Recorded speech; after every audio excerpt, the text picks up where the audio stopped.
जिस दिव्य उपदेश से उनको पता लगा कि ये कोई साधारण मनुष्य नहीं है, कोई बहुत बड़े महापुरुष है। और उनका निरीक्षण करते हुए उनके कंधे पे जो जनेव है उसको देख लिया उन्होंने। देखने के बाद उनको पता लगा कि कोई ब्राह्मण कुल में प्रकट ये महात्मा है, जिस प्रकार की दिव्य आध्यात्मिक चर्चा का बखान कर रहे हैं अपने मुख से। तो बड़े शरणागत होकर कहने लगे कि मैं बड़ा डरता हूं ब्राह्मण के क्रोध से। क्यों? ब्राह्मण अगर किसी पे क्रोध करे तो केवल उस व्यक्ति का नहीं, पूरे वंश का क्या करता है? विनाश कर देता है। तो इस प्रकार से जब जड़ भरत महाराज के पास में रोगन राजा अपनी बातों को रखता है और ये कहता है कि आप की परिचय क्या है, आपका पहचान क्या है, तो और उस समय कुछ प्रश्न करता है जिसका जवाब देते हुए जड़ भरत महाराज शास्त्र अनुमत जो भी बातें हैं उसका निरूपण करते हैं। उस समय राजा रोगन के हृदय में एक शंका आती है कि आत्मा तो शरीर से परे है। अभी देखो यहाँ पर दिव्य चर्चा है, गूढ़ चर्चा है, जिसको जानना आवश्यक है, क्योंकि हम लोग अध्यात्म मार्ग में हैं। अगर हम अध्यात्म मार्ग में प्रगति करना चाहते तो हम ये ज्ञान आवश्यक है। इसलिए भागवतम की कोई भी चर्चा, कोई भी जो संवाद है वो निरर्थक नहीं है। उसके पीछे क्या है? एक विज्ञान है। भगवान की भक्ति भी एक क्या है? विज्ञान है। सविज्ञानम ज्ञानम सविज्ञानम, भगवान कहते हैं ज्ञान भी है जो विज्ञान सहित है। यानी भगवान की भक्ति का पूर्णतः ज्ञान, जिसके द्वारा भगवान हमको प्राप्त हो सकते हैं। लेकिन कैसे प्राप्त होंगे? जब हम अपने आप को पहचानेंगे तब हम भगवान को पहचान सकते हैं। इसलिए सबसे पहले हमको क्या करना है? अपने आप को पहचानना है। अपने आप को पहचानने के लिए हम अपने आप को, जो शरीर से हम अपनी पहचान करते हैं, वो बाह्य आवरण के अनुसार हम पहचान कराते हैं, लेकिन वास्तविक में हम ये शरीर न होकर इसके बीच में, इस हृदय में स्थित जो आत्म तत्व है वो हमारा स्वरूप है। हम भगवान के नित्यांश है, आत्मा है, और भगवान परमात्मा है जो हमारे साथ नित्य विराजमान रहते हैं इस शरीर के भीतर। इसलिए भगवान का और हमारा नित्य संबंध है। लेकिन आत्मा और शरीर का भी संबंध है। आत्मा की उपस्थिति के कारण शरीर क्या होता है? कार्यशील रहता है। आत्मा निकल जाएगा, शरीर जड़ हो जाएगा, डेड हो जाएगा। तो यहाँ पर रोगन राजा जड़ भरत महाराज को प्रश्न करते हैं कि भले आत्मा शरीर से परे है, लेकिन फिर भी एक बात वो कहते हैं कि जब शरीर सुख दुख या थकान का अनुभव करता है तो आत्मा का संबंध उनसे होने के कारण आत्मा क्यों नहीं सुख और दुख का या थकान का अनुभव करता है। मुझे ऐसा लगता है कि जरूर आत्मा को भी कष्ट होता होगा। आत्मा भी इस भौतिक संसार की प्रभाव से क्या होता होगा? प्रभावित होता होगा। लेकिन आप जैसे कह रहे हैं वैसे मैं समझ नहीं पा रहा हूं। तो वहां पर और एक प्रश्न करते हैं कि आपने कहा कि जो स्वामी और सेवक का जो संबंध होता है वो भी अस्थायी है।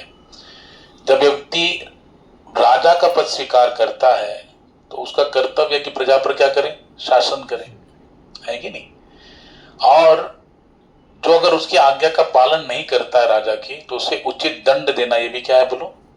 राजा का कर्तव्य है।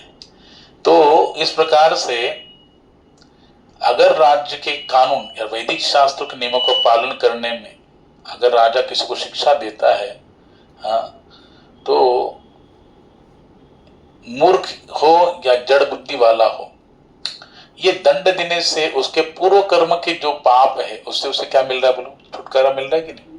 क्योंकि स्वयं जड़ भरत महाराज ने कहा कि भले तुम मुझे अगर दंड भी देते हो, शरीर को दंड भी दे रहे हो, या मुझे प्रताड़ित भी कर रहे हो, या सुख दुख के रूप में मुझे जो भी प्राप्त हो रहा है, ये मेरे प्रारब्ध कर्मों का क्या बोलो? फल है। तो इससे क्या होगा? अगर मैं भोग लूंगा, मैंने पाप कर्म किए, उसका फल क्या? दुख है, कष्ट है, वेदना है, हाँ, असुविधाएं हैं। तो ये परिस्थितियों का अगर मैं सामना करूंगा, सह लूंगा, तो उन किए गए पाप कर्म का फल से मैं क्या हो जाऊंगा, निवृत्त हो जाऊंगा, मुक्त हो जाऊंगा, वो क्षीण हो जाएंगे। तो वैसे ही राजा अगर किसी को दंड दे रहा है तो एक प्रकार से उस गुनहगार पर क्या कर रहा है, बोलो, कृपा कर रहा है, क्योंकि उसके किए गए पाप कर्मों का फल ही वो क्या भोग रहा है। अगर यहां नहीं भोगेगा तो वहां तो जरूर भोगेगा, है ना, यमपुरी में जरूर भोगेगा। जैसे प्रभुपाद जी कहते हैं कि जिस किसी चोर को पकड़ा जाए तो पुलिस वाला पहले क्या करता है, ऐसे ही 2 डंडे लगा देते हैं। लेकिन 2 डंडे क्या उसकी वास्तविक शिक्षा है क्या? नहीं, उसकी शिक्षा तो न्यायालय में कौन सुनाएगा, जज सुनाएगा, न्यायाधीश सुनाएगा।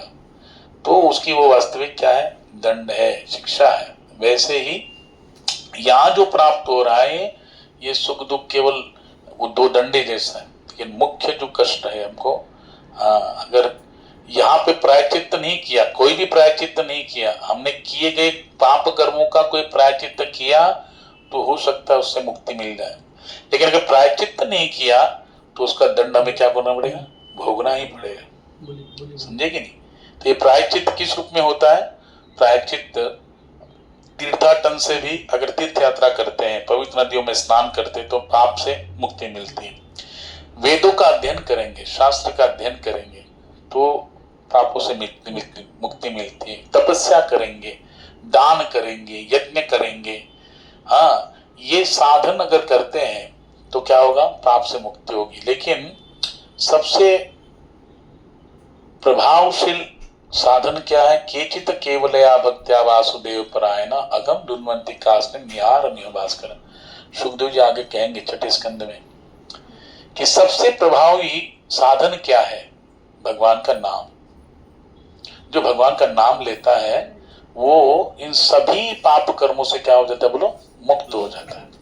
और वो सरल है, हरे कृष्ण कृष्ण कृष्ण हरे हरे, हरे राम राम राम हरे हरे, कृष्ण कृष्ण कृष्ण हरे हरे, हरे राम राम राम हरे हरे।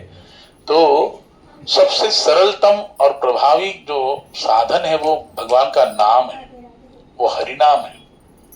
और जो भी हरिनाम लेता है उसके जीवन में क्या होता है, आमूलाग्र बदल होता है, आमूलाग्र उसका जीवन बदल जाता है पूरी तरह से। हाँ, बहुत बड़ा बदलाव उसके जीवन में आता है, परिवर्तन आ जाता है। उसकी रहनी, उसका बात करने का ढंग, उसका व्यवहार, उसका स्वभाव, नेचर, सब कुछ धीरे धीरे क्या हो जाता है, परिवर्तन हो जाता है। जैसे भगवान के भक्ति के लिए अनुकूल है वैसा वो बन जाता है। यहाँ तक कि जब कोई हरिनाम लेने लगता है या भगवान की भक्ति सेवा करने लग जाता है तो भगवान ही उसके हृदय में वो सारे गुण, सारे उनके प्राप्ति के अनुकूल जो आवश्यकता के गुण है वो भर देते ठाकुर जी। समझे कि नहीं? जैसे कोई पिता, माता पिता होते हैं, वो अपने पुत्र को जो भी प्रदान करेंगे, आगे चल के जो भी सुविधाएं प्रदान करेंगे, उसको संभालने के लिए उसको क्या करते, पहले पात्र बनाते कि नहीं? इसलिए तो स्कूल में डालते हैं कि इसको सिखाएंगे, पढ़ाएंगे, योग्य बनाएंगे। जब योग्य बनेगा फिर हमारे कारोबार को संभालने के लिए क्या होगा, बोलो, पात्र हो जाएगा। लेकिन देना तो है उसको, लेकिन पूरी तरह योग्य होने के बाद देना है। यानी माता पिता केवल उस व्यक्ति को, उस पुत्र को अपनी जायदाद ही नहीं देते, सुख सुविधाएं नहीं देते, बल्कि उसको उस जायदाद को, उस प्रॉपर्टी को मेंटेन करने के लिए, संभालने की जो बुद्धि है, जो धैर्य है, वो सब प्रदान करने के लिए योग्य शिक्षा भी देते हैं। वो सारी व्यवस्था माता पिता करते हैं। वैसे ही भगवान है। हम भविष्य में हमको क्या प्राप्त कराना है या भविष्य में हमसे कौन सी ऐसे कार्य संपन्न कराने हैं, उसके लिए भगवान वर्तमान में क्या कर देते हैं, हमको ट्रेनिंग देते हैं। इसलिए हमको लगता है कि हमारे साथ ऐसे कैसे हो रहा है, कि क्या हो रहा है, लेकिन नहीं, भगवान हमें भविष्य के लिए तैयार कर रहे हैं। भविष्य में क्या होने वाला ये हम नहीं जानते, लेकिन ठाकुर जी तो जानते कि नहीं? हाँ, भूतकाल की भी सारी घटना हम नहीं जानते हैं, वर्तमान की भी हमको याद नहीं रहता है, बहुत दिमाग पे जोर डालना पड़ता है। लेकिन भविष्य में क्या होने वाला तो बिल्कुल नहीं जानते, लेकिन भगवान जानते, इसलिए भगवान भविष्य के अनुसार वर्तमान में हमको तैयार करने के लिए ट्रेनिंग देते हैं। इसलिए जो भी हमको वर्तमान में सहन करना पड़ रहा है, ये भगवान की ही क्या बोलो अरेंजमेंट है। और भगवान कैसे हैं? ओम पूर्णमदः पूर्णमिदं पूर्णात् पूर्णमुदच्यते पूर्णस्य पूर्णमादाय पूर्णमेवावशिष्यते। भगवान पूर्ण है, परफेक्ट है। भगवान में किंचित मात्र भी दोष नहीं। देखो चंद्रमा में दोष दिखता है कि नहीं दिखता? बोलो, आप कभी आकाश में देखो, चंद्रमा को देखो, तो उसमें क्या दिखते हैं? काले धब्बे दिखते हैं। बड़े काले धब्बे हो, लेकिन फिर भी उसके प्रकाश में हमारा मार्ग रात्रि में हमारा मार्ग क्या होता है? प्रशस्त होता है उसी चंद्रमा से। हाँ, वो चंद्रमा हमको शीतलता भी देता है और प्रकाश भी देता है, दो चीजें देता है चंद्रमा। भले उसमें क्या है? काले धब्बे है ना। ऐसे ही हर व्यक्ति में कुछ ना कुछ तो दोष, दुर्गुण, हाँ, काले धब्बे होते ही है। कोई दूध से धुला हुआ नहीं है। हर किसी में दुर्गुण भी है और गुण भी है, क्योंकि ये संसार ही कैसा है, यहाँ एक चीज नहीं मिलेगी आपको। सुख है तो दुख मिलेगा, सम्मान है तो अपमान भी मिलेगा, जय है तो पराजय भी मिलेगी, फायदा है तो नुकसान भी मिलेगा, है ना। हाँ, वैसे ही बोलो, हाँ, अगर कोई सुंदर है तो कुरूप भी मिलेगा, है कि नहीं। जो धनवान है तो निर्धन भी मिलेगा। वैसे ही चंद्रमा में भी क्या है? दो संभावना है, द्वंद्व। एक तो प्रकाश भी देता है, दूसरा शीतलता भी देता है। एक व्यक्ति में जैसे उसमें काले धब्बे हैं, लेकिन फिर भी वो प्रकाश और शीतलता देकर दूसरों को सुख पहुंचा रहा है, वैसे ही हर व्यक्ति में कुछ ना कुछ काले धब्बे हैं। यानी दुर्गुण भी है तो गुण भी है, यानी दो चीजें हैं। हर व्यक्ति में दुर्गुण के साथ गुण भी है, कोई ना कोई गुण है। जैसे चंद्रमा में काले धब्बे के साथ साथ शीतलता और प्रकाश का गुण है, वैसे ही हमारे अंदर भी है, हम सब के अंदर है। तो हमारी वृत्ति कैसी होनी चाहिए? हमारी वृत्ति दूसरे के गुणों का ग्रहण करने की होनी चाहिए। उसका कैसे गुण हम ग्रहण करके, हाँ, हमारे भगवत भक्ति में हम आगे बढ़ सके, अपने जीवन में प्रगति कर सके, ये सोचना चाहिए। क्योंकि काले धब्बे हर किसी में है। चंद्रमा में काले धब्बे होने के बावजूद क्या चंद्रमा को कोई ये करता है क्या? बोलो। या भी आती, जो गणेश जी की आराधना करते हैं, तो गणेश चतुर्थी जो संकष्टी आती है, उसमें फास्टिंग ही कैसे छोड़ते? बोलो, चंद्रमा को देख के, बराबर कि नहीं? चंद्रमा नहीं दिखेंगे तो तब तक फास्टिंग, उपवास नहीं तोड़ते हैं संकष्टी का। तो वैसे ही देखो, आप इस्लाम धर्म में भी देखो, रमजान होता है उनका, वो लोग कब फास्टिंग तोड़ते हैं? जब चांद को देखते हैं, है ना। तो चांद में तो दाग है, तो संकष्टी भी चांद को देख के ही छोड़ते हैं उपवास। और वो भी उपवास छोड़ते हैं इस्लाम वाले, वो भी चांद को देख के ही तो छोड़ते हैं रोज, बराबर कि नहीं। यानी भले उसमें दाग है, लेकिन फिर भी उसके प्रकाश है, उसकी शीतलता है, वो महत्वपूर्ण है उसके दागों से। वैसे ही हर व्यक्ति के अंदर भले दोष क्यों ना हो, लेकिन उसके अंदर कोई ना कोई ऐसा गुण होता है जिसके कारण वो दूसरों को सुख पहुंचा सकता है। इसलिए हमको उसको देखना चाहिए।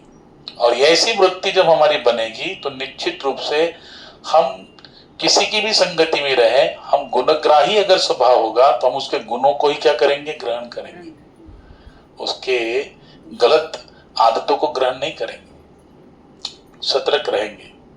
लेकिन दाग होने के बाद भी चंद्रमा क्या है? बोलो, पूज्य है ना, पूजनीय कि नहीं। हाँ, भागवतम में अगर देखा जाए, भगवान श्री कृष्ण कौन से वंश में अवतरित हुए? हाँ, जिस चंद्रमा में दाग है उस वंश में ठाकुर जी स्वयं अवतरित हुए कि नहीं। सूर्य में इतनी ताप है, उष्णता है, भले सूर्य प्रकाश है लेकिन साथ में उष्णता भी है कि नहीं, ताप। कोई जा सकता है नजदीक उनके? हम लोग देखते हैं, साइंटिस्ट लोग कहते हैं चंद्रमा तक पहुंच गए, ऐसा बोलते हैं, पहुंच गए, लेकिन सूर्य तक कौन पहुंचेगा? बताओ, उतना उष्णता है। लेकिन तभी भी उसके प्रकाश में हमारा मार्ग प्रशस्त होता है, हमारे सारे कार्य सिद्ध होते हैं। हाँ, भगवान की स्तुति करते ब्रह्मा जी ब्रह्म सीता में कहते, यच्चक्षुरेश सविता सकल ग्रहाणाम राजा समस्त सुर मूर्ति रशेष तेजा यस्याज्ञया भ्रमति समृद्ध काल चक्रो गोविंदमादि पुरुषम तमहम भजामि। ये दोनों भी भगवान के नेत्र है, सूर्य और चंद्र भगवान के क्या है बोलो, नेत्र है। विशाल विभू जो भगवान का शरीर है सृष्टि रूपी। इसलिए यहाँ पर रघुगण राजा ये जब प्रश्न करते हैं किसको, जड़भरत महाराज को, कि शरीर और आत्मा का जो संबंध है, इस नाते जो शरीर को कष्ट होगा वो आत्मा को होना चाहिए, और आप कहते नहीं होगा या नहीं होता है। दूसरी बात, संसार में जो भी पद है, जो भी स्थितियां है, जो भी प्राप्त वस्तु है, सब क्या है, अस्थाई है। अस्थाई मतलब टेम्पररी है, कुछ समय के लिए हमें प्राप्त हुई। बताओ, हर समय के लिए हमको घर प्राप्त होगा क्या? नहीं, एक न एक दिन को छोड़ना पड़ेगा। जो भी हमारे पास वस्तुएं हैं, जो भी हमारे पास सदस्य है, हमारे प्रिय है, वो सबको हमको क्या करना पड़ेगा, एक दिन छोड़ना पड़ेगा। भले हमारी इच्छा नहीं है, हम उसे छोड़ना नहीं चाहते, फिर भी छोड़ना पड़ेगा। ये शरीर ही क्या है दोस्तों, जो आज हमारा शरीर, जिसका 40 के ऊपर अभी आयु है, सबकी तो है, इधर यहाँ बैठे सबकी आयु 40 से ऊपर होगा, तो 40 के ऊपर क्या होता है, धीरे धीरे धीरे धीरे रोग आना प्रारंभ होता है। हाँ, अगर कोई जिसका प्रारब्ध अच्छा हो तो उसको नहीं आएंगे, लेकिन पाप कर्म जो होता है ना, ये जो रोग होता है, ये हमारे पाप कर्म ही है। विगत का पाप कर्मों का फल ही क्या है, रोग है। वो रोग के रूप में आता है, कष्ट देता है हमको, वेदनाएं देता है। तो ये सबको आएगा कि नहीं आएगा बताओ? आता है और कष्ट देता है, इससे कोई छूट नहीं सकता। लेकिन क्या ये अवस्था भी हमेशा बनी रहेगी क्या बताओ? ये शरीर हम जिस पे इतना नाश कर रहे थे 40 साल तक, आज 40 साल के बाद धीरे धीरे उसको रोग ग्रसित कर लेते हैं, जर्जर हो जाता है, और वो एक न दिन क्या होगा बोलो, नष्ट होगा। क्यों नष्ट होगा? क्योंकि ये कैसा है, डेड है, टेम्पररी है, परमानेंट नहीं है। तो यहाँ पे जो जो वस्तुएं हैं ये कैसी है, कुछ काल के लिए, हमेशा बनी नहीं रहेंगी। इसलिए यहाँ पर रघुगण राजा कहता है कि मैं भी एक राजा का कर्तव्य निभाते हुए गुनहगारों को दंड दे रहा हूं, एक प्रकार से मैं उन पर दया ही कर रहा हूं, लेकिन इसका भी मुझे क्या आ गया था, घमंड हो गया था। ये एक्सेप्ट कर रहा है कौन, रघुगण राजा, कि मुझे इसका घमंड हो गया था और मैं आपका अनादर करके आपके चरणों में महान अपराध कर रहा था, और मैंने आपके चरणों में अपराध किया। मेरी याचना है कृपया मुझ पर दया दृष्टि डाले, और जिससे मैं आपके चरणों में किए गए अपराधों के घोर परिणामों से मुक्त हो सकूं। तो क्या आप शारीरिक चेतना से परे, देखो स्तुति कर रहे हैं किसकी, जड़भरत महाराज की रघुगण राजा स्तुति कर रहे हैं। ये ग्लोरिफिकेशन करना चाहिए। जब भी हमसे वरिष्ठ कोई वैष्णव हो या गुरुदेव हो, कोई आचार्य हो, कोई संत हो, साधु हो सच्चा, तो उसकी ग्लोरिफिकेशन करना चाहिए। उसको विनम्रता से, हमको शरणागति की भाव से उनको समर्पित होना चाहिए। समझे कि नहीं? हमारी बात, हमारे आचरण, हमारा व्यवहार इस प्रकार से होना चाहिए कि उनके हृदय को आह्लाद पहुंचे, प्रसन्नता पहुंचे। वो कृपा में, स्वाभाविकता कृपा में होते हैं, उनकी कृपा तो हर जीव पर बरसती है, लेकिन जो उनकी बातों को मान के चलता है तो उस पर विशेष कृपा बरसती। तो यहाँ पर जड़भरत महाराज की स्तुति कर रहे रघुगण राजा कि आप तो शारीरिक चेतना से परे हैं, समस्त प्राणियों को समदृष्टि से देखते हैं, और मैं जानता हूं कि मेरे द्वारा किए गए अपराध से आपने कुछ खोया या पाया नहीं है। देखो कितना सुंदर बात बताया, क्योंकि आप ये शरीर से परे हो ना। आपको गाली देंगे फिर भी ठीक है, नहीं देंगे फिर भी ठीक है, हार पहनाएंगे फिर भी ठीक है, अपमान करेंगे फिर भी ठीक है, खाने को मिला फिर भी ठीक है, नहीं मिला फिर भी ठीक है, समझे कि नहीं? हाँ, अच्छा मकान मिला फिर भी ठीक है, नहीं मिला फिर भी ठीक है, समझे? लोमश ऋषि जो थे, लोमश ऋषि का कितना है मालूम? उनकी आयु कितनी छोटी है? बोलते हैं कि 3.5 करोड़ रोम होते हैं हमारे इसमें, 3.5 करोड़ रोम, यानी इतने रंध्र है। तो एक जब रोम गिर जाएगा, हाँ, ऐसे पूरे 3.5 करोड़ लोम जब गिरेंगे, यानी एक कल्प होता है ना, एक कल्प यानी ब्रह्मा जी के दिन के 12 घंटे, ब्रह्मा जी के दिन के 12 घंटे एक कल्प होता है, तो उनका एक लोम गिरता है। और ऐसे पूरे 3.5 करोड़ जब लोम गिरेंगे तब जाके उनकी मृत्यु होगी। बताओ, इतनी छोटी आयु वाले लोमश ऋषि है, फिर भी उन्होंने अपने लिए कोई झोपड़ी नहीं बनाई, कुटिया नहीं बने, घर नहीं बनाए। बोले क्या इतनी कम आयु में क्या झोपड़ी बनानी। सोचो इतना, यानी एक कल्प जब होता है तब जाके उनका एक लोम गिरेगा, ऐसे 3.5 करोड़ लोम गिरे तब जाके मृत्यु होगी। ऐसे लोमश ऋषि है, फिर भी वो कहते कि क्या क्या सब टेम्पररी है, यहाँ पे क्या रहना है। यानी हमारी आयु तो कुछ भी नहीं है उनके सामने, लेकिन फिर भी हम लोग कितना प्लानिंग कर रहे। तो बताओ, हम हमारे जैसा और कौन मूर्ख होगा, हमारे जैसे हम ही है। इसलिए हमको क्यों शास्त्र की आवश्यकता है, क्यों गुरुदेव की आवश्यकता है, हाँ, क्यों भागवत श्रवण करने की आवश्यकता है, क्यों भक्ति करने की आवश्यकता है? क्योंकि उन्हीं के द्वारा हमको क्या मिला, बोलो, भक्ति के द्वारा। भक्त्या माम अभिजानाति, हाँ, भगवान की भक्ति करेंगे तभी क्या देंगे, भगवान ज्ञान भी देंगे, हाँ। और श्रद्धा रखेंगे ठाकुर जी पे, श्रद्धावान लभते ज्ञानम, ज्ञान भी हमको श्रद्धा से प्राप्त होगा।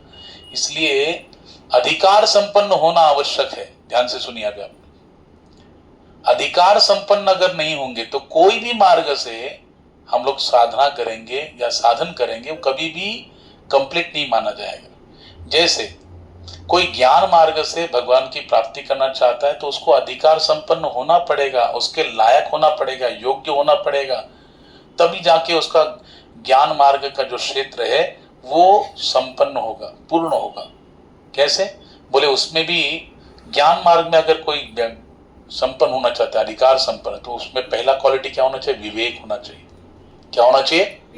विवेक होना चाहिए। बिनु सत्संग विवेक न होई, राम कृपा बिनु सुलभ न सोई। विवेक का अर्थ होता है, जैसे राजहंस होता है ना, वो दूध और पानी को क्या करता है, मिला हुआ होगा तो पानी को छोड़ देता है और दूध को ग्रहण कर लेता है। जो सार है, जो सार है उसको जो ग्रहण करने की बुद्धि है वो विवेक है। असत और सत का ज्ञान होते हुए सत को स्वीकार करना, असत को त्याग करना, ये जो बुद्धि है ये विवेक बुद्धि है। और ये किसके पास होती है? विपुल मात्रा में, जहां पे संत है, जो संत है उसी के पास विवेक विपुल मात्रा में होता है। इसलिए संतों की शरणागति, संत तेथे विवेका। जैसे जहां पे चंद्र है वहां पे चंद्रिका है कि नहीं, जहां पे शंभु है वहां पे अंबिका है कि नहीं? ऐसा है कि शंभु कैलाश पे और अंबिका वैकुंठ में? नहीं, जहां शंभु है वहां पे अंबिका, जहां चंद्र है वहां पे चंद्रिका। वैसे ही जहां संत है वहां पे विवेका, संत है वहां पे विवेक होता है। सत असत का जो डिफरेंस है ये जो जान लेते हैं वो विवेक की अवस्था है। दूसरा क्या है? वैराग्य। भगवान ने कहा, हाँ, यानी युक्त वैराग्य क्या है कि भाई जो सब कुछ है ये ठाकुर जी का ही है। सारी सृष्टि में जो भी चीजें किसकी, बोलो, भगवान की। हाँ, तो भगवान को चरणों में भगवान की वस्तु को अर्पण करना, यानी हाँ, ये सबसे बड़ा योग। ये संसार में मेरे त्यागने योग्य कोई वस्तु ही नहीं, कि सारी वस्तुएं उनकी है। मैं क्या किस चीज का त्याग करूं? जो मेरी होगा मैं उसका त्याग कर सकता हूँ, तो मेरी है ही नहीं, मैं उसको क्या त्याग करूंगा? जैसे प्रांजल के पास गाड़ी है तो मैं बोलूंगा मैं गाड़ी का त्याग करता भाई। अरे गाड़ी तुम्हारे पास है ही नहीं, बताओ। हाँ? तुम ही खुद ओला करके जाते हो और तुम क्या त्याग करोगे? हाँ? मैं बोलूंगा भाई मैं फ्लैट का त्याग कर रहा हूं भाई। फ्लैट तुम्हारा है ही नहीं तो क्या त्याग करोगे? यानी जो मेरी है ही नहीं तो मैं उसका क्या त्याग करूंगा? वैसे ही संसार की सारी चीजें किसकी है? जगन्नाथ जी की है। तो हम लोग क्या त्याग करेंगे? इसे जो ये बात जिसके माइंड में फिक्स बैठती है उसे युक्त वैराग्य कहते हैं, उसे नित्य सन्यासी कहते हैं। और वैराग्य बहुत आवश्यक है। कई कब आएगा? देखो, भक्ति के ही पुत्र है ज्ञान, और जब आपके जीवन में भक्ति आएगी, हमारे जीवन में भक्ति आएगी, तब जाके ज्ञान भी आएगा। और क्या आएगा, बोलो? वैराग। वैराग का अर्थ क्या होता है कि इस संसार की जो आसक्ति है हमको डाइवर्ट कर देंगे हम लोग किसके चरणों में? भगवान श्री कृष्ण के चरणों में। पहले जो आसक्ति संसार में थी, अभी वो आसक्ति कहाँ गई? कृष्ण के चरणों में गई, भगवान के प्रति हो गई। ये वैराग्य है। तो पहली चीज विवेक, दूसरा चीज वैराग्य, तीसरा चीज है श्रम, यानी अंतकरण को कंट्रोल करना, नियंत्रित करना। क्या है? मन बुद्धि चित्त अहंकार, ये अंतकरण के अंदर चीजें, उनको नियंत्रित करना, ये है श्रम। दम होता है, दम, एक दम का अर्थ होता है ये बाह्य इंद्रिया ना, इन पे नियंत्रण करना। आंख वही देखे जो हम देखना चाहे, कान वही सुने जो हमको उसको सुनाना चाहे। हाँ, इंद्रियों पे नियंत्रण ये दम कहा जाता है। फिर है उपरति। उपरति अर्थ मतलब क्या? इस संसार में जो भी उपयोगी वस्तुएं हैं उनका त्याग करना, इसको बोलते उपरति। जो संसार में हमको सुविधाएं मिल रही है इसका त्याग करने की वृत्ति, इसको बोलते उपरति। फिर आती है श्रद्धा, है ना। श्रद्धा रहेगी तभी हम भगवान का ज्ञान प्राप्त कर सकते हैं। भगवान ने गीता में कहा कि जिसके हृदय में मेरे प्रति श्रद्धा नहीं, मुझे कहीं प्राप्त नहीं कर सकता। और जो मुझे नहीं प्राप्त करेगा वापस इस संसार में लौट के आएगा, दुखमय संसार में। फिर श्रद्धा के बाद आता है, बोलो क्या आता है? समाधान। कैसा होना चाहिए जीवन में? हाँ, जो भी प्राप्त हो रहा है गुरु की कृपा से, भगवान की कृपा से जो भी प्राप्त हो रहा है उसमें संतुष्ट रहने की जो कला है उसे कहते हैं समाधान। किसी भी अवस्था में, किसी भी कठिन परिस्थितियों में जो भक्त विचलित नहीं होता, उसका हृदय, उसकी मन की अवस्था विचलित नहीं होती, डिस्टर्बेंस नहीं होता, हाँ, ऐसे तालमेल उसका बिगड़ता नहीं है, तो ऐसी अवस्था को वो सहन कर लेता है, उस अवस्था में संतुष्ट रहता है, भगवान कृपा मानकर उसे समाधान कहते हैं। और एक होती तितिक्षा। क्या होती है? तितिक्षा, यानी बिना कष्ट के जो भी हमको प्राप्त हो रहा है उसको स्वीकार करना। हाँ, उसमें कष्ट का अनुभव न करते हुए जो भी हमें प्राप्त हो रहा है उसको स्वीकार करना, इसे तितिक्षा कहते हैं, यानी सहनशीलता कहते हैं। हाँ, और ये सबसे बड़ा महत्वपूर्ण गुण है, इसलिए कहते हैं तरोरपि सहिष्णुना। वृक्ष से भी अधिक सहिष्णु यानी सहनशील हमको होना चाहिए। तो ये सारे गुण हैं, विवेक, वैराग्य, शम, दम, श्रद्धा, उपरति, तितिक्षा, समाधान और फिर मुमुक्षु। यानी जो गुरुदेव ने कहा उसमें अटूट श्रद्धा करके मुझे प्राप्त करना ही है, इस प्रकार से लग जाना। ये सारे दैवी गुण अगर हमारे अंदर स्थित होंगे तब जाके हम ज्ञान मार्ग से अधिकार संपन्न होकर भगवान की प्राप्ति कर सकते हैं। कोई कहेगा मुझे योग मार्ग से जाना है, तो भगवान ने कहा खुद गीता में 6 अध्याय में, युक्त आहार विहारस्य युक्त चेष्टस्य कर्मसु युक्त स्वप्नावबोधस्य योगो भवति दुःखः। भगवान गीता में कह रहे कि आपका आहार कैसा होना चाहिए? युक्त होना चाहिए, लिमिट। विहार भी लिमिटेशन, उसमें नियंत्रण होना चाहिए। युक्त आहार विहारस्य युक्त चेष्टस्य कर्मसु। चेष्टा मतलब सहज क्रिया और कर्म मतलब वैदिक क्रिया। ध्यान से सुनिए, ये मैंने हाथ हिलाया है ना, अच्छा ये किसी शास्त्र में लिखा है क्या भाई आप ऐसे हाथ हिलाओ करके? बताओ, हम लोग बात करते तो ऐसे हाथ करते कि नहीं करते? तो ये किसी शास्त्र में लिखा है ऐसे बात करते ऐसे हाथ हिलाना चाहिए? ये कोई विधि नहीं है।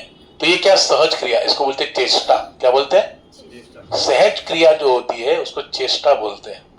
और कर्म किसे बोलते हैं? वैदिक क्रिया को। भगवान जो यहाँ पे युक्त चेष्टस्य कर्मसु। चेष्टा मतलब सहज क्रिया और कर्म मतलब वैदिक क्रिया।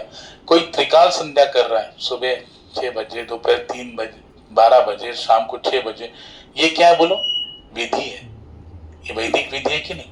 इसको वेदों में बताया गया, शास्त्र में बताया गया, इस प्रकार से संध्या गायन करना चाहिए। ये तो वैदिक क्रिया है।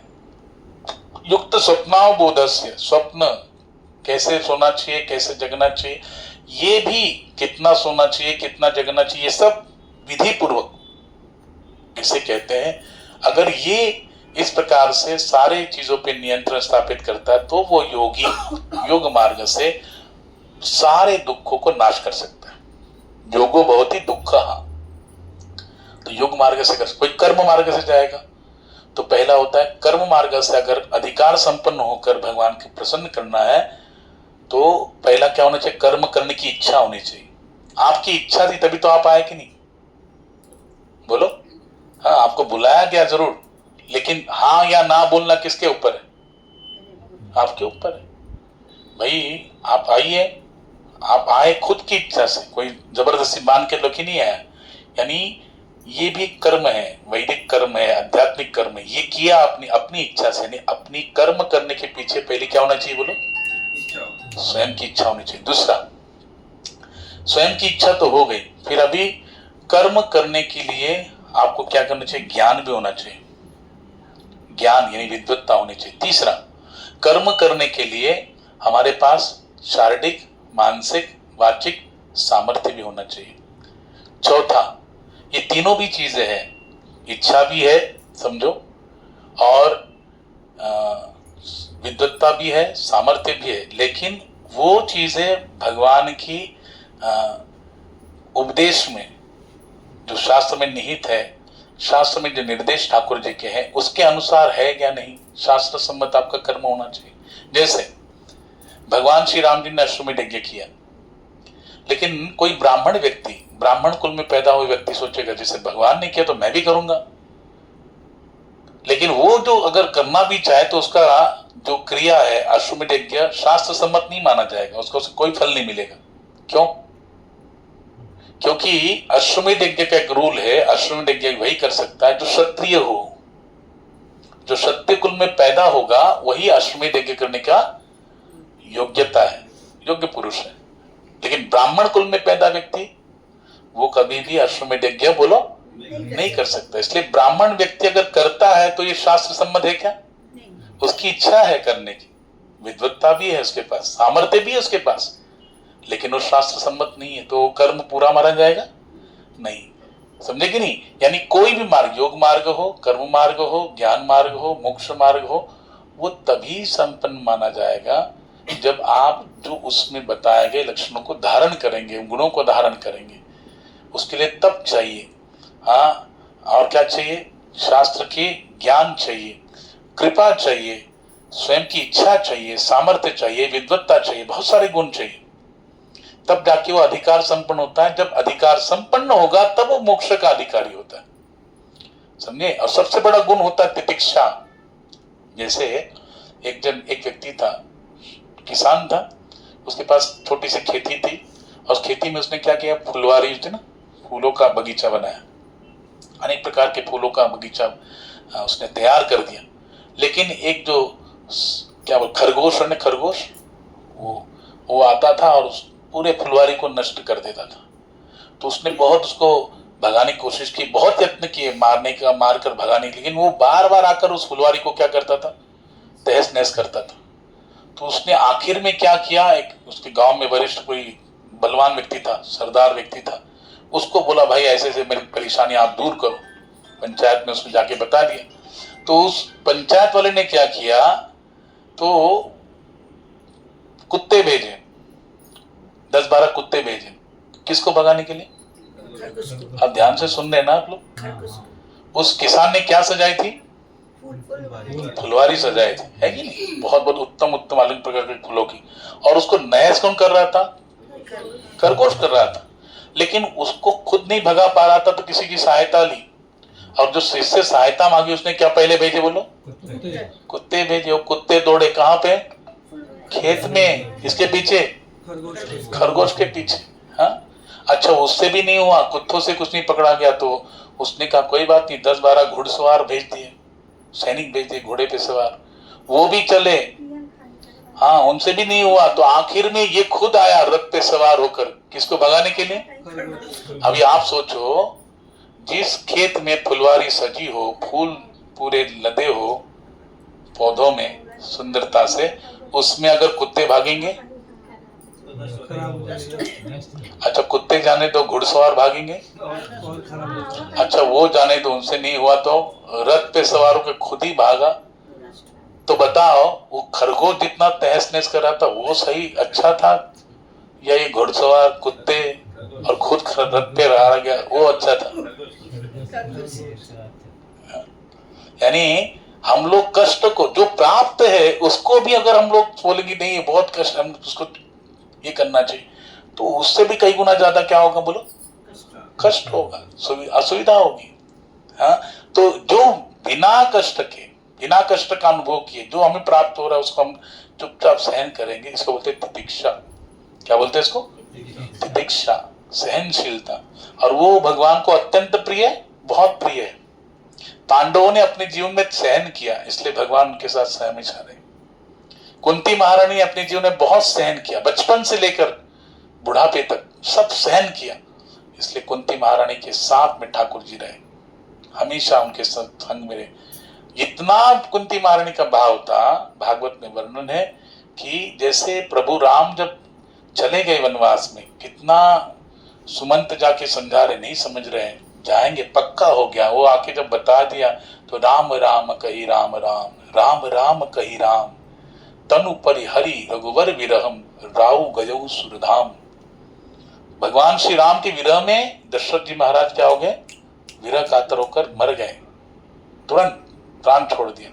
वैसे ही भगवान जब इस सृष्टि को त्याग कर, इस धरातल को त्याग कर अंतर्धान हो गए, और भगवान के वैकुंठ गमन की बात जब कुंती महारानी ने सुनी, केवल सुनने मात्र से कुंती महारानी ने उसी क्षण अपने प्राण को त्याग दिया।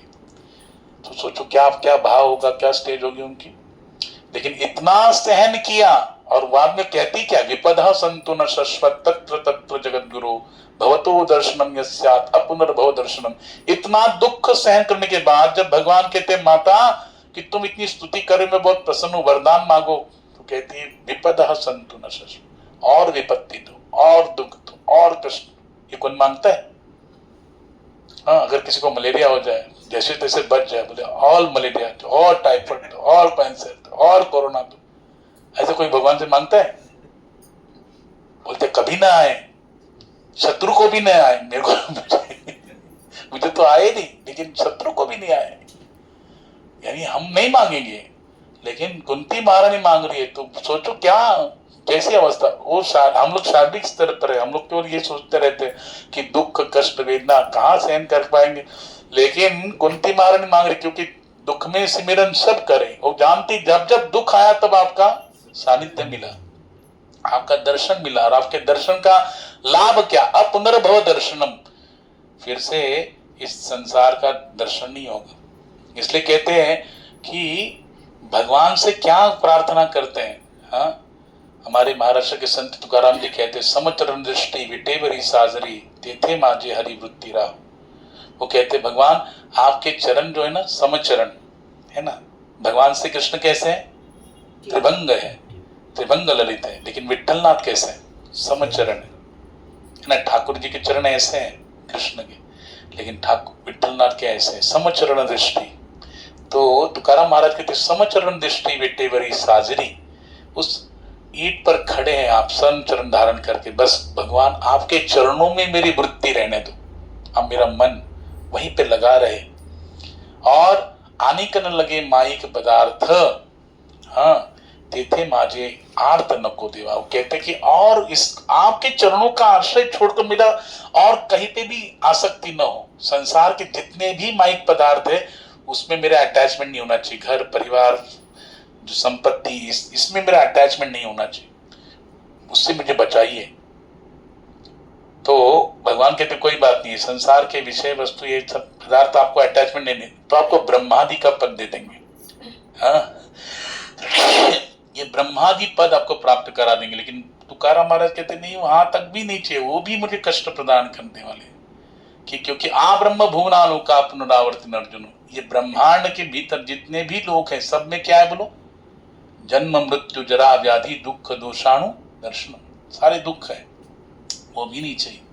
क्योंकि वो कहते हैं तुकामणि त्यांचे करले आम्हा वर्म, जे जे कर्म धर्म नाशिवंत। कर्म करने से, ध्यान से सुनिए, कर्म करने से, धर्म का पालन करने से जो भोग प्राप्त होते हैं वो सारे नश्वर है। और जो नश्वर चीजें हैं इस संसार में वो कभी भी व्यक्ति को सुख देने वाली नहीं। ये शरीर नश्वर है ना, बताओ इस शरीर क्या हमको सुख देगा? धीरे धीरे क्या हो रहा है बोलो, गलित हो रहा है कि नहीं? हम दूसरों को देखते हैं वृद्ध होते होते उनकी शरीर की शक्ति कमजोर हो जाती है, ये इंटेस्टाइन क्या हो जाते हैं, कमजोर होने लग जाते हैं। हाँ, शरीर को देखने की शक्ति, सुनने की शक्ति, चलने की शक्ति, हाँ ग्रहण करने की शक्ति, सब सब क्षीण हो जाती है। तो ये क्या है बोलो, ये दुख नहीं तो और क्या है, कष्ट नहीं तो और क्या है।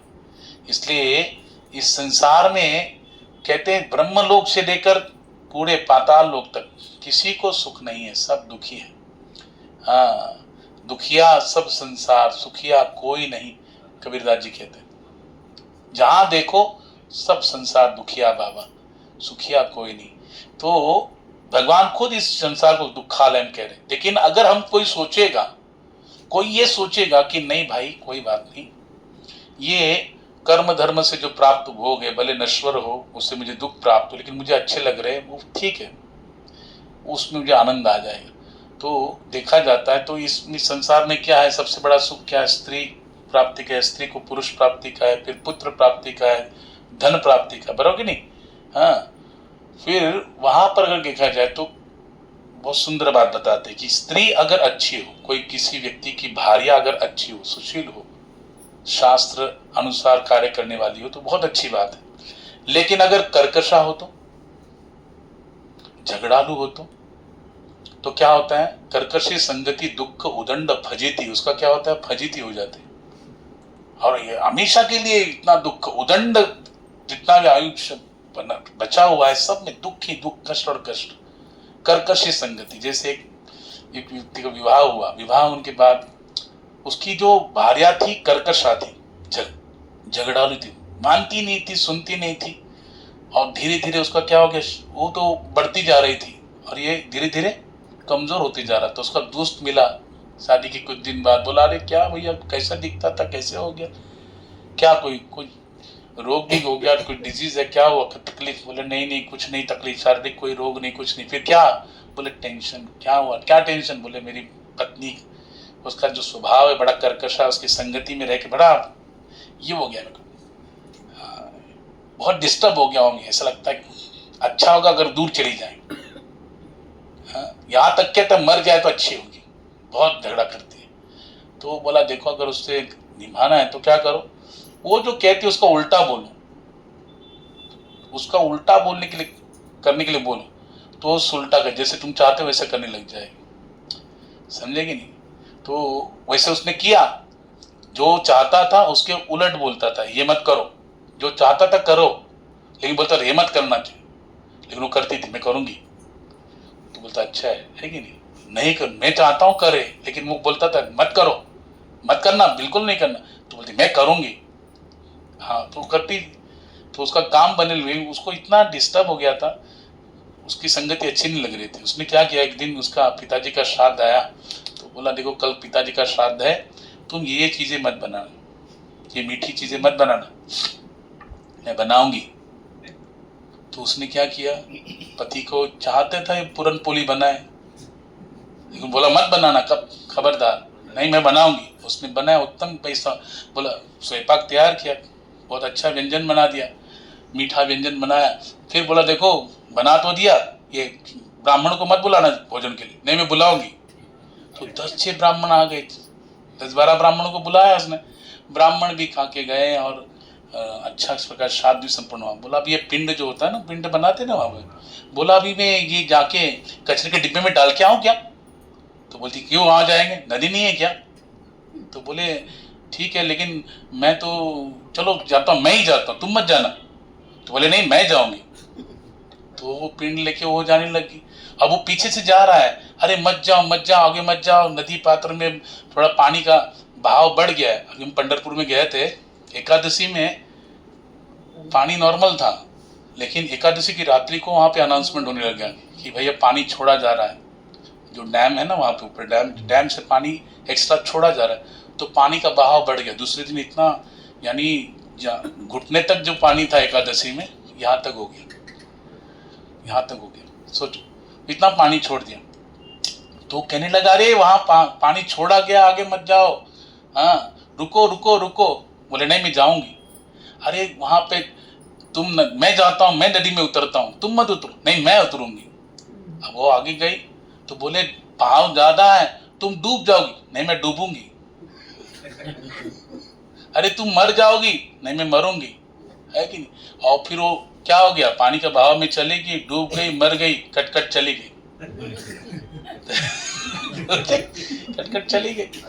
हाँ, तो दुख क्या हुआ ये, मतलब इस संसार में कोई बोलता कि स्त्री बहुत स्त्री प्राप्त हो गई सुख होगा, विवाह से सुख, लेकिन स्त्री कभी कभी ऐसे प्राप्त हो कर्कशा मिल गई तो बड़ा दुखदायक होता है। तो हर समय ऐसा नहीं होता कि जो संसार ऐसा है ना, रैपर, जैसे किसी को बर्थडे हो तो उसको गिफ्ट दिया जाता है, तो बाहर से जो उसका आवरण है गिफ्ट का बड़ा सुशोभित किया जाता है, अरे देख रहे हो क्या गिफ्ट, क्या गिफ्ट, और अंदर देखो तो एकदम छोटी सी चीज देते हैं। वैसे ही संसार है, बाहर से बड़ा सुशोभित दिखता है लेकिन अंदर से क्या होता है, बड़ा दुख कारक होता है। बाहर से सुख का लेबल लगाया लेकिन अंदर क्या है, दुख से भरा हुआ है।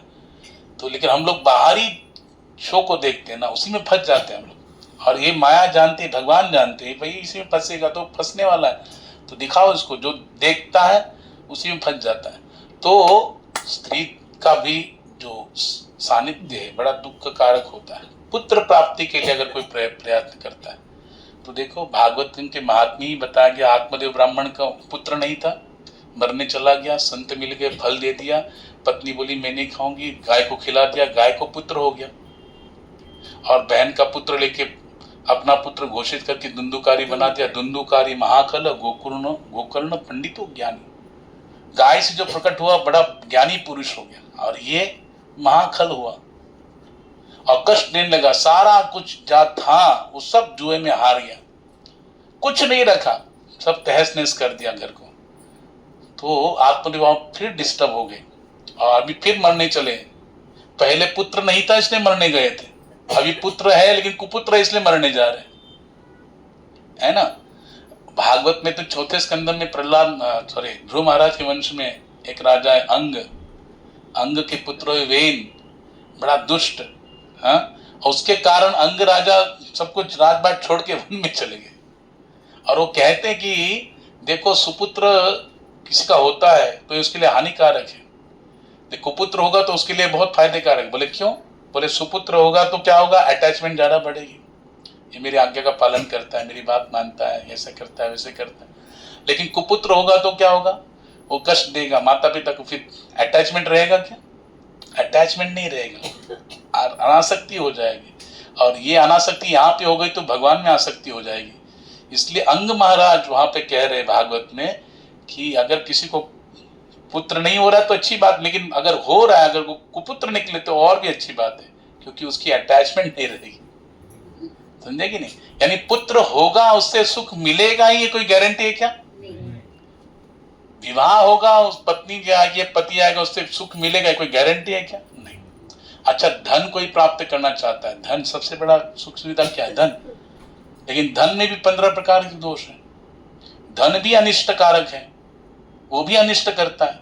समझे कि नहीं? हमारा भला नहीं करता, अनिष्ट करता है। क्यों? धन में जब धन कितना भी प्राप्त हो जाए कमी लगता है।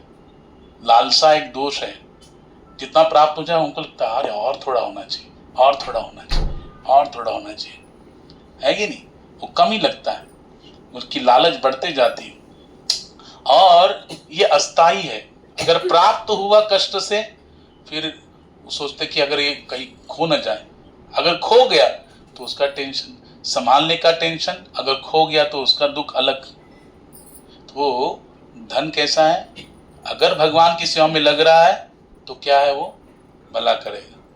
लेकिन वही अगर संसार में लगेगा, अपने इंद्रिय तृप्ति में लगेगा, तो वही धन क्या करेगा, अनिष्ट करता है। जैसे 4 चोर थे, एक बार उन्होंने क्या किया, चोरी करना उनका धर्म है, उन्होंने क्या किया कि राजा के घर में चोरी किया, महल में बहुत धन दिया और फिर बंटवारा करने के लिए एक पेड़ के नीचे आए जंगल में। फिर उन्होंने बोला देखो अभी बहुत ज़्यादा धन मिला है हमको, है ना, बहुत लूट लिया, अब ये हमारा पूरा जीवन कैसे जाएगा, बोलो आनंद से बीतेगा, कोई टेंशन नहीं। ऐसा करो थोड़ा पार्टी होना चाहिए ना, है कि नहीं? हमने इतना बड़ा धन वैभव प्राप्त किया तो थोड़ा भूख लगी है तो थोड़ा मिठाई वगैरह खाना चाहिए हमको, भूख लगी है तो 2 जन चोर बोले ठीक है हम लोग मिठाई लेके आते हैं। अब वो दोनों चोर कहाँ गए बोलो, आप लोग सुन रहे हैं ना, मिठाई लेने चले गए। अब ये 2 चोर कहाँ थे, पेड़ के नीचे वहीं बैठे हैं, ठीक है ना, धन उनके पास है, वो थैली उनके पास है। अब ये जो 2 चोर गए थे बाजार में, वो रिटर्न आते हुए सोचा अरे देखो धन प्राप्त हुआ है लेकिन इसके बंटवारे कितने होंगे, 4 होंगे। लेकिन अगर जो मिठाई है इसमें अगर हम लोग जहर मिला देंगे, ये मर जाएंगे तो क्या होगा, बंटवारे कितने होंगे, 2। तो 4 में तो हमको धन कम मिलेगा, 2 बंटवारे होंगे तो धन ज्यादा मिलेगा। तो उन्होंने क्या किया, डाल दिया, जहर डाल दिया। अच्छा, जो वहां पे वो थे वो भी कोई कम नहीं थे वो जो यहाँ पे पेड़ के नीचे खड़े थे चोर, वो भी तो ऐसे ही, तो वही उनके जात भाई थे। उन्होंने सोचा कि देखो, वही सोचा 4 बंटवारे होंगे, 2 होंगे तो कितना अच्छा होगा। अब ये दोनों जन आएंगे तो क्या करेंगे, बोले मिठाई तो लेके आ रहे हैं, तो हम कहेंगे देखो भाई मिठाई तो खाली प्यास लगी है, जरा कुएं के, जब वो दोनों जन जाएंगे थोड़ा कुएं के नीचे उतरेंगे तो हम लोग उनको ढकेल देंगे, ऊपर से पत्थर मार के उनको मार देंगे। तो बंटवारे कितने होंगे, 2 होंगे, फायदा ज्यादा होगा। हो गया, सब तय हो गया, इनका दोनों का भी तय हो गया, उनका दोनों का भी तय हो गया। उसने तो जहर डाल दिया और इन्होंने प्लानिंग कर लिया कैसे मारने की। अब वो दोनों चोर आए बाजार से, मिठाई लेके आए, जहर युक्त मिठाई, उनको ही मालूम था, इनको मालूम नहीं था। अब ये बोले देखो भैया बाद में खा लेंगे, पहले प्यास लगी, पानी ले आओ। ये कुएं में उतरे, जो बाजार गए थे कुएं में उतरे, उन्होंने ढकेल दिया, ऊपर से पत्थर मार के उनको मार दिया, वो मर गए। अब वो बोले देखो, हाँ अभी तो बंटवारा तो अपना दोनों में होगा, धन तो मिल रहा, थोड़ा भूख ज्यादा लगी, इतना कष्ट तो किया है कि नहीं, तो पहले खाएंगे बाद में फिर बंटवारा करेंगे। तो उन्होंने क्या खाए, मिठाई खाई। जो मिठाई कैसे थी, अमृत भरा था उसमें, क्या जहर भरा था, और उन्होंने खा लिया, वो भी गुजर गई, ये भी मर गए। वो थैली की थैली, धन की थैली ऐसी कैसी रही बताओ। वो धन उनके लिए इष्ट कारक था कि अनिष्ट कारक था। यानी धन का स्वभाव है, लक्ष्मी का एक स्वभाव है। लक्ष्मी 2 प्रकार से आती है। एक आती है हाँ अपने पति के साथ, 2 in 1 उनका व्हीकल है, कौन सा, गरुड़ जी है कि। और जो दुष्कर्म करके लक्ष्मी को प्राप्त करता है, लक्ष्मी जी कहा कैसे आती, उनका एक वाहन है उल्लू। क्या है, उल्लू लक्ष्मी का वाहन है। तो उल्लू को जो होता है ना, वो रात को दिखता है, दिन को नहीं दिखता। तो रात को दुष्कर्म करके धन वैभव कमाते, 2 नंबर के धन कब होते, रात को ही तो होते, अंधेरे में। तो ये कमाते, वैसे जैसे आता है धन वैसे वे निकल जाते। पता चोरों ने चोरी करके लाया लेकिन वैसे निकल गया कि नहीं, कुछ पाप तो हुआ क्या, उनका अनिष्ट करके चला गया। इसलिए धन भी अनिष्ट कारक है। इस संसार में जो भी वस्तु है उसका लगता है उसका सुख हमको प्राप्त होगा, लेकिन परिणाम हमको क्या मिलता है बोलो, दुख ही मिलता है, कष्ट ही मिलता है। हाँ, इसलिए वो वर्म जो है वो संतों को समझ में आ जाता है, भक्तों को समझ में आ जाता है। इसलिए वो उनमें आसक्त नहीं होते, बल्कि वो क्या कहते हैं, प्रभु हमको कुछ नहीं चाहिए, न लगे मुक्ति धन संपदा संत संग दी सदा। प्रभु आप एक ही दान दो हमको, क्या, गुण गाई ना बड़ी। मैं अपने मुख से निरंतर आपका गुण गाता रहूं, आपका भजन करता रहूं, भक्ति करता रहूं, सेवा करता रहूं, आपकी कथा सुन करता रहूं, नाम संकीर्तन करता रहूं, यही मुझे चाहिए, और कुछ मत दीजिए। अच्छा बताओ, अगर कोई सुपुत्र अगर माता पिता की सेवा करे तो माता पिता उसको बोलेंगे हाँ तो तू सेवा करते रहना, खाना पीना नहीं देंगे, ऐसा कोई करेगा? जब सेवा करे तो और बढ़िया बढ़िया देंगे। पूछेगी माँ बताओ क्या चाहिए तुमको, क्या क्या अच्छा लगता, वही बनाएगी और बड़ा गुणगान करेगी, मेरा पुत्र ऐसा, मेरा लड़का ऐसा, मेरा वैसा ऐसा। ग्लोरिफिकेशन भी हो रहा है, खाना भी मिल रहा है। अब बच्चा अगर माता पिता के संगति में बना रहेगा तो माता पिता हमेशा तो इस शरीर में नहीं रहेंगे, जब चले जाएंगे तो सारा का सारा वैभव किसको मिलेगा, अपने आप मिलेगा कि नहीं, उसकी संगति में रहने से, केवल उनकी संगति में रहने से, उनकी सेवा करते रहने से अपने आप उनकी कृपा से उसको मिल जाएगा। वैसे भगवान के साथ हम संगति में रहेंगे, भगवान की भक्ति करते रहेंगे, सेवा करते रहेंगे, तो भगवान तो जगत पिता है, जगदीश्वर है, वो हमें क्या नहीं दे सकते, वो सब कुछ देने में समर्थ है। इसलिए ये संसार की वस्तु हमको दुख क्लेश दे सकती है, लेकिन भगवान की भक्ति हमको कभी भी क्लेश दुख देने नहीं दे सकती, समझेगी नहीं। इसलिए हमको क्या करना चाहिए, हमको भगवान से जुड़े रहने के लिए प्रयत्न करना चाहिए। और ये प्रयत्न किस माध्यम से होगा, मैंने अभी मार्ग बताया आपको, ज्ञान मार्ग बताया, योग मार्ग बताया ना आपको, कर्म मार्ग बताया, लेकिन इसके लिए आपको अधिकार संपन्न होना पड़ेगा, तब जाके सिद्ध होगा। वैसे ही लेकिन भक्ति मार्ग कैसा है, प्रभुपाद जी कहते हैं कि जैसे कोई बंदरिया का बच्चा जब ये होता है ना, वो माँ को पकड़ता है, और बिल्ली का बच्चा जो होता है माँ उसको पकड़ती है, वो माँ पर आश्रित होता है। और बंदरिया का बच्चा बोलो वो भी आश्रित होता है, लेकिन उसको खुद पकड़ना पड़ता है। तो ज्ञान मार्ग अन्य जो साधन मार्ग है वो बंदरिया के जब बच्चे के समान है, पकड़ना पड़ता है, हमको ठाकुर जी को पकड़ना पड़ेगा तब मिलेंगे, अगर छूट गया तो गिर गया, बराबर कि नहीं।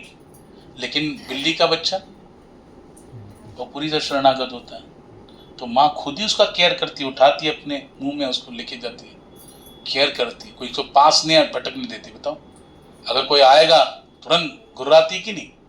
यानी पूरा रक्षा का भार कौन लेती है? माँ लेती है। वैसे ही कृष्ण भक्ति मार्ग कैसा है? भगवान पर आश्रित हो जाता है, भक्त भगवान पर आश्रित हो जाते। भगवान ने कहा सर्वधर्मान परित्यज्य माम एकम शरणम व्रज। भगवान कहते हैं क्या? दैवी हेषा गुण मम माया दुर्त माम एव प्रपद्यन्ते। मुझे पूरी तरह शरणागत हो जाओ, समर्पित हो जाओ, मुझ पर डाल दो। जब भगवान पे डाल देंगे ना तो भगवान निश्चित रूप से क्या करते हैं? हमारा रक्षा करते हैं। हमको मिरेकल दिखता है, चमत्कार दिखता है, हम ये सोच भी नहीं सकते थे ऐसा कार्य हमारे सामने होता हुआ दिखता है कि अरे क्या, कैसे इस कष्ट से हमको भगवान ने उबार लिया। क्यों? अपना बल वहां पे क्या, द्रौपदी ने जब अपना बल इस्तेमाल किया, पांडवों पर बल पर विश्वास किया, भीष्म पितामह, कृपाचार्य, द्रोणाचार्य, धृतराष्ट्र सब पर विश्वास किया, किसी ने नहीं बचाया। अपने शरीर पर विश्वास किया, नहीं बचा भाई। कहाँ 10,000 हाथी का बल वाला दुशासन, कहाँ सुकुमार द्रौपदी, कहाँ चलेगा उसका?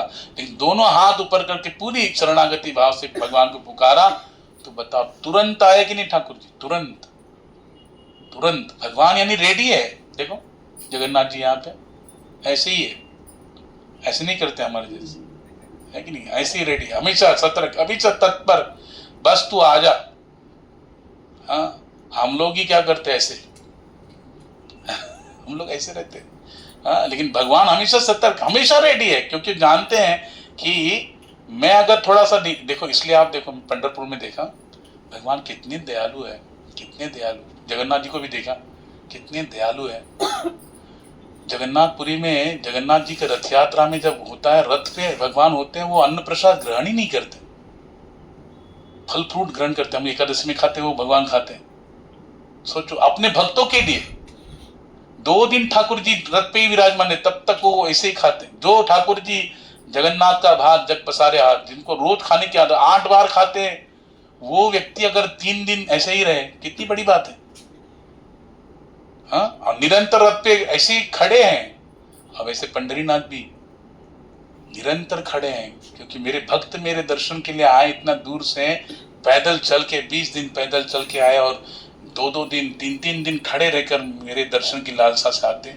भगवान भी सोते नहीं है पंढरपुर धाम में, भगवान सोते नहीं है, भगवान निरंतर जागृत रह के अपने भक्तों का दर्शन देते। सोचो कितना भगवान कितना कष्ट सहन कर रहे हैं।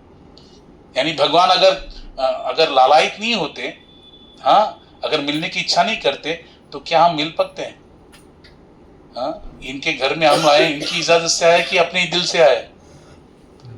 बोलो ना, इन्होंने नहीं बुलाया होता तो हम आते क्या? इन्होंने सारी व्यवस्था की, बुलाया, आदर सम्मान पूर्वक हमारा ये कर रहे हैं, आतिथ्य कर रहे हैं, तो हम लोग आ रहे हैं। वैसे भगवान के धाम में, उनके पंढरपुर धाम में, जगन्नाथपुरी, वृंदावन, वहां पे कोई अपनी इच्छा से नहीं जा सकता, भगवान की कृपा होनी चाहिए। बिना कृपा के कुछ नहीं होता। ये वृक्ष का पत्ता भी भगवान की इच्छा के बगैर नहीं हिलता है। तो हम लोग जा रहे हैं, चल रहे हैं, बोल रहे हैं, धाम की यात्रा कर रहे हैं, पवित्र नदियों में स्नान, ये ऐसे ही नहीं, भगवान की कृपा से सब कुछ होता है। समझेगी नहीं? इसलिए हमको ये देखना चाहिए कि केवल और केवल मात्र भगवान के चरणों का आश्रय प्राप्त करेंगे, तब हम सुखी होंगे। इसलिए यहाँ पर भगवान की महिमा बताते हुए रघुगण राजा को जड़भरत महाराज कहते हैं, रघुगणेत तपस्या नहीं आती न चेज्या निर्वप्नाग्रहाद्वा न छंदसा नैव जलाग्नि सूर्य विना महत पाद रजो अभिषेकम। क्या कहते हैं कि देखो, वो भगवान को प्रसन्न करने की जो बात है, वो ऐसे ही नहीं प्राप्त होगी। कैसे प्राप्त होगी? न तपस्या से भगवान प्राप्त होंगे, न वेद अध्ययन करने से भगवान प्राप्ति होगी, न दान करने से होगा, न तीर्थाटन करने से होगा, हाँ, न यज्ञ करने से होगा। तो कैसे होगा? बिना महत पाद रजो अभिषेकम। जब तक हम भगवान के जो वैष्णव है, शुद्ध वैष्णव है, हाँ, संत है, साधु है, जो शुद्ध भक्त है, उनके चरणों के धूली से स्वयं को अभिषिक्त न कर ले। इसका अर्थ क्या है? ऐसे नहीं कि बस उनकी चरण धूली ले लिया, अभिषिक्त कर दिया, होगी, नहीं नहीं, ऐसा नहीं। इसका सूक्ष्म अर्थ क्या है कि अगर वो जैसा कहते हैं वैसे के वैसा हम अगर भगवान की भक्ति के नियमों को धारण करके उनके कहे अनुसार ठाकुर जी की आराधना करने में लग जाएंगे, हाँ, तो निश्चित रूप से उनकी कृपा, उनकी चरण धूलि की प्राप्ति से हमारा क्या होगा बोलो, उद्धार होगा, तब भगवत प्राप्ति होगी। इसलिए विधि बताई, याद रखना। इनके घर में कैसे आना है इन्होंने क्या बताया, एड्रेस दिया कि नहीं, हाँ। और अभी तो थोड़ा आधुनिकता हो गई, मैप भी डाल देते, लोकेशन, क्या बोलते हैं उसको, लोकेशन मैप, बस कैसे आना है भाई मालूम नहीं, पूछते भाई देखो मैं लोकेशन भेज दिया, यानी मैप भी भेज दिया, एड्रेस भी भेज दिया, कुछ तकलीफ होगी तो फोन नंबर भी दे दिया, हाँ, नाम, एड्रेस, फोन नंबर, लोकेशन सब भेज दिया। यानी इनके घर में कैसे आना है उसकी विधि बताई कि नहीं, उस विधि का अगर पालन करेंगे तो बराबर पहुंचेंगे कि नहीं, यहाँ पे बराबर पहुंच जाएंगे, बराबर ना। वैसे ही भगवान को प्राप्त करने की विधि भगवान ने गीता में कहा, तद विधि प्रणिपातेन परिप्रश्नेन सेवया उपदिक्षन्ति ते ज्ञानम ज्ञानिनाम तत्वदर्शिनः। विधि यही है, कृष्ण स्वयं विधि बता रहे मुझे कैसे प्राप्त करना है। पहले महात्मा के पास जाना पड़ेगा, महात्मा की शरणागति, उनके चरणों का आश्रय, तब जाके भगवत चरणों का आश्रय प्राप्त होगा। यानी ये विधि है, और उस विधि से जाएंगे तब कृष्ण मिलेंगे। इसलिए यहाँ पर जड़ भरत महाराज भी रघुगण राजा कह रहे हैं, तुम सोचोगे ऐसे ही मिल जाएंगे, यज्ञ करने से नहीं मिलेंगे, लाखों करोड़ों का दान करो नहीं मिलेंगे, शास्त्र वेदों का अध्ययन करो नहीं मिलेंगे, कर्म का पूजा करो नहीं मिलेंगे। कैसे मिलेंगे फिर, बिना महत पाद रजोभिषेकम, जब तक महत सेवा, महात्माओं की संगति, उनकी कृपा जब तक प्राप्त नहीं करोगे तब तक नहीं होगा। तो कृपा कैसे मिलेगी, ये प्रश्न हुआ कि नहीं। उनकी कृपा के बगैर उद्धार नहीं होगा तो कृपा मिलेगी कैसे, तो बोले मांगने से नहीं मिलती कृपा, कृपा मिलती है आज्ञा पालन से। कैसे मिलती है, हाँ, जो कहा वो करो, जैसे कहा वैसे के वैसा करो, अपना माइंड मत लगाओ। जैसे भगवान के भक्त बोलते हैं, आचार्य गुरुदेव बोलते हैं, वैसे के वैसा यथावत करना, तब भगवान क्या हो जाते, प्रसन्न होते, समझे। और आचार्य की कृपा मिलती है, यानी जो आचार्य ने कहा, जो संत ने कहा, जो साधु ने कहा, वो जैसे वैसे करोगी या करोगे तो साधु प्रसन्न होगा, संत प्रसन्न होंगे, सद्गुरुदेव प्रसन्न होंगे, और उनकी प्रसन्नता से भगवान प्रसन्न होंगे। ये विधि है, समझ में आया ना।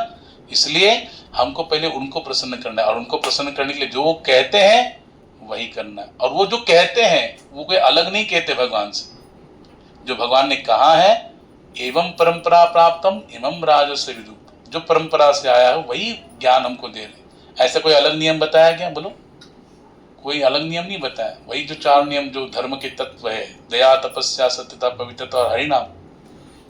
मांसाहार मत करो, नशा मत करो, हाँ, जुआ सट्टा मत खेलो, और चरित्र अपना पवित्र रखो, और भगवान का नाम लो। हरे कृष्ण कृष्ण कृष्ण हरे हरे, हरे राम राम राम हरे। बस ये करने से इनके फिर उनकी चरण धूलि को प्राप्त करने का, यानी उनके चरणों का आश्रय, उनकी चरण धूलि का अर्थ क्या होता है, उनका प्रसाद, कृपा प्रसाद, वो कृपा प्राप्त हो जाएगी और उसी से उद्धार होगा। अब ये जड़ भरत महाराज रघुगण राजा को बता रहे, तो रघुगण राजा उसको बड़े ध्यान से सुन रहे, वाह वाह वाह, हाँ। लेकिन उनके हृदय में फिर प्रश्न आ जाता है। देखो ये प्रश्न उत्तर है, भागवत में क्या है बोलो, प्रश्न उत्तर। परीक्षित महाराज प्रश्न करे, सुखदेव जी उत्तर दे रहे, हाँ। और यहाँ पर रघुगण राजा किसको प्रश्न कर रहे, जड़ भरत महाराज। ज्ञान प्राप्ति के लिए आपको क्या करनी पड़ेगी, जिज्ञासा।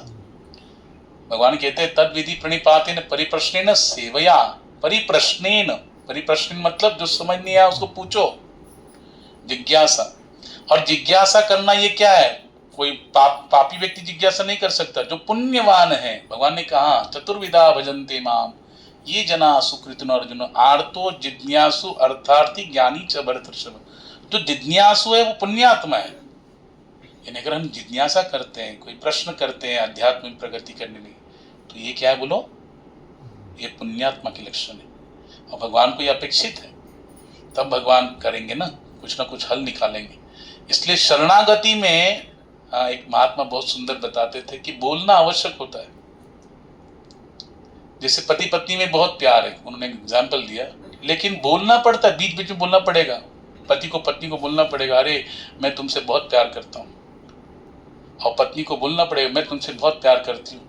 ऐसे बोलना क्यों पड़ेगा भाई? नहीं मालूम, कार्य से प्रदर्शित नहीं हो रहा है, कार्य से प्रदर्शित हो रहा है, वो सेवा कर रही है, वो उसकी इच्छा पूरी कर रहा है, ध्यान रख रहा है, केयर कर रहा है, सब संरक्षण किसमें? प्रेम का ही है। लेकिन बोलना, बीच बीच में बोलना पड़ेगा, क्यों? इससे प्रेम वृद्धिंगत होता है। वैसे भगवान नहीं जानते क्या?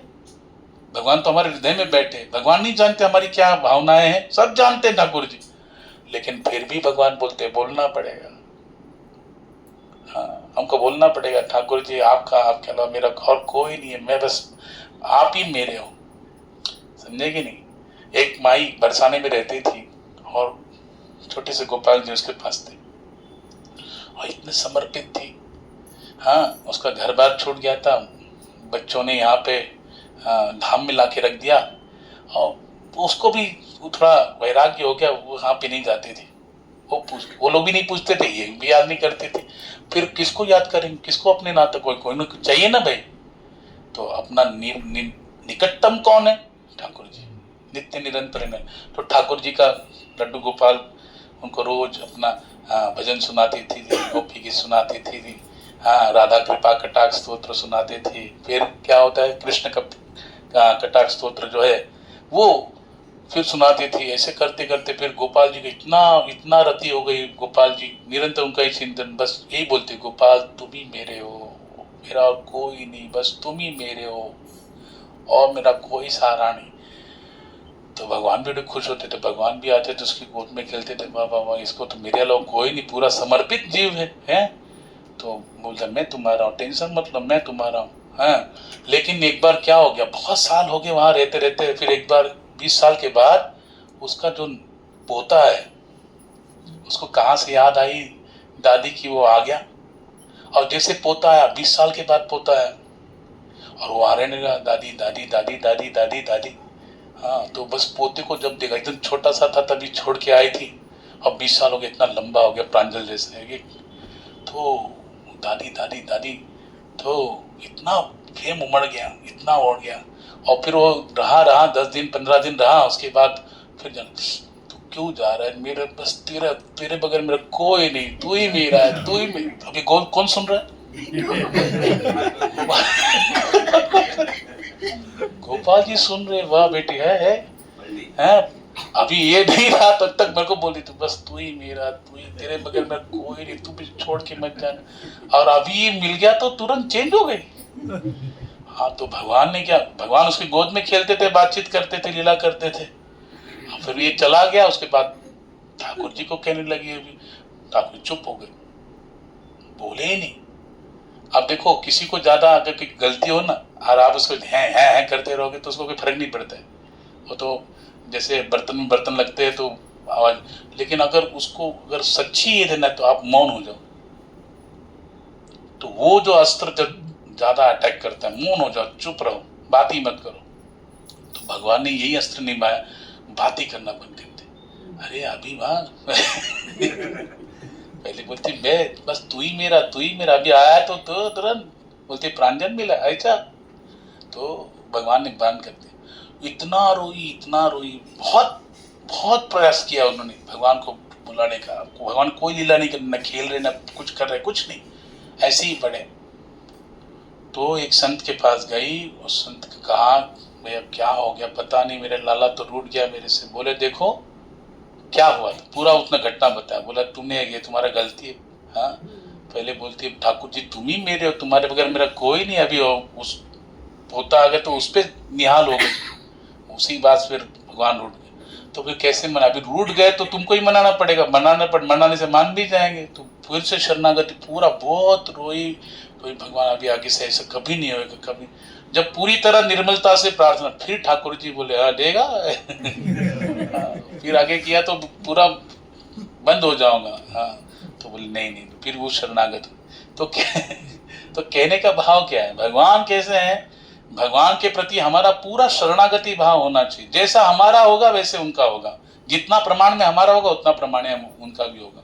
लेकिन जहां हमने अपनी चतुराई प्रकट की, हाँ, तो वहां ठाकुर जी तो सबसे बड़े चतुर है।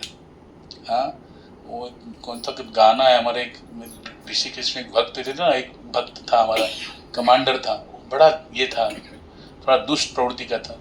वो अपने जो चेले चपाटे उनको बहुत देता था, और हम लोग जो सीधे साधे उनको तो जैसे तैसे दे दिया खाने पीने के लिए, हम लोग संतुष्ट हो जाते थे। लेकिन हमारे बीच में एक हमारा गुरु भाई था, वो जब भी आता था गाना गाता था चतुराई के ऊपर, एक कोई लाख करे चतुराई। तो उसका क्या हो गया, वो कमांडर को एक बार बहुत ये हो गया, एक्सीडेंट हो गया, उसको बहुत दुखने लगा। तो वो जब भी आता था ये गाना गाता था, कोई लाख करे चतुराई, करम का लेख मिटे ना रे भाई। तो हम लोग बोलते थे ऐसे क्यों गाता है? बोले देखो कर्म का फल मिलना कि नहीं। हमको क्या करता था, हमारे साथ दुष्टता करता था, देखो भगवान ने उनको क्या दिया, फल दे दिया। तो कर्म का फल यहाँ पे भोगना पड़ता है, समझेगी नहीं। और भगवान ही एक ऐसे हैं जो हमको कर्मों के बंधन से मुक्त करा सकते हैं। इसलिए भगवान के विशुद्ध जो भक्त है, उनकी संगति और उनकी संगति में उनके आज्ञा का पालन करते हुए भगवान की सेवा भक्ति करेंगे, हरिनाम करेंगे, तो निश्चित रूप से ठाकुर की कृपा से हम इस भवसागर को पार करके उनकी प्राप्ति कर सकेंगे। यही एक मार्ग है जो रहुगन राजा को जड़भरत महाराज वर्णन करके बता रहे हैं। अभी रहुगन राजा को और क्वेश्चन है जो हम लोग हाँ, अभी रहुगन राजा को और भी प्रश्न है, क्योंकि ये संसार कैसा है इसके विषय में एक जड़भरत महाराज कहते हैं, थोड़ा और उपदेश करते हैं। वो आगे बहुत विस्तार है, तो हम लोग आगे सत्र में सुनेंगे।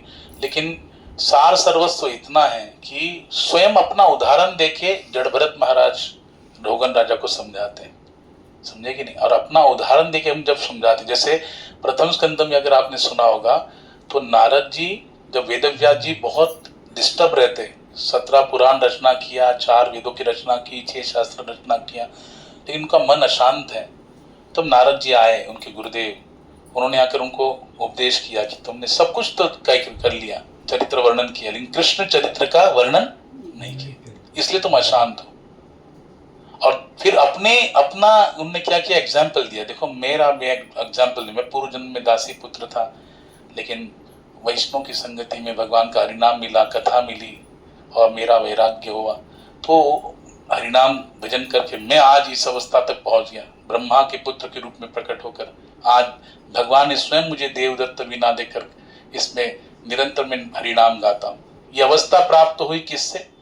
हाँ, हरिनाम से, भक्तों की संगति से, हाँ, कृष्ण के भजन से, कृष्ण के चरित्र का गायन करने से। इसलिए तुमको शांति तब मिलेगी जब कृष्ण चरित्र का गायन करोगे। तो वेदव्यास जी को वो अच्छा लगा, समझ गए अपनी गलती को और सुधार लिया। वैसे ही क्यों अपना नारद जी ने क्या किया, पूर्व जन्म का एग्जाम्पल दिया, उदाहरण दिया। वैसे ही हाँ, जब हम विशुद्ध भक्तों की संगति करते तो उनके जीवन के जो अनुभव है, जो उन्हें भक्ति करके प्राप्त किए, भगवान की भक्ति करके जो उनके जीवन में अनुभव प्राप्त हुए, वो जब बताते हैं, शेयर करते, तो जो नए साधक हैं हम जैसे, उनको क्या मिलता है, प्रेरणा मिलती है, उत्साह मिलता है, बल मिलता है। इसलिए कहते हैं अनुभव आले अंगा ते या जगा देता से। तुकाराम महाराज कहते हैं कि मुझे जो अनुभव हुआ भगवान का हरिनाम लेते हुए, वही मैं आपको क्या कर रहा हूँ, बांट रहा हूं, समझे कि नहीं। इसलिए संगति वैष्णव का बहुत आवश्यक है, नहीं तो उनकी संगति के बगैर हमको कुछ भी प्राप्त नहीं होगा। इसलिए कहते हैं महत् सेवाम द्वार माहुर विमुक्ते, संतों की संगति करो, उनकी संगति में उनका भजन, उनकी सेवा, उनके आज्ञा का पालन करके हरि को प्रसन्न करने का एक रास्ता हम अपना सकते हैं, जिससे हमारा मनुष्य जीवन सार्थक हो जाए।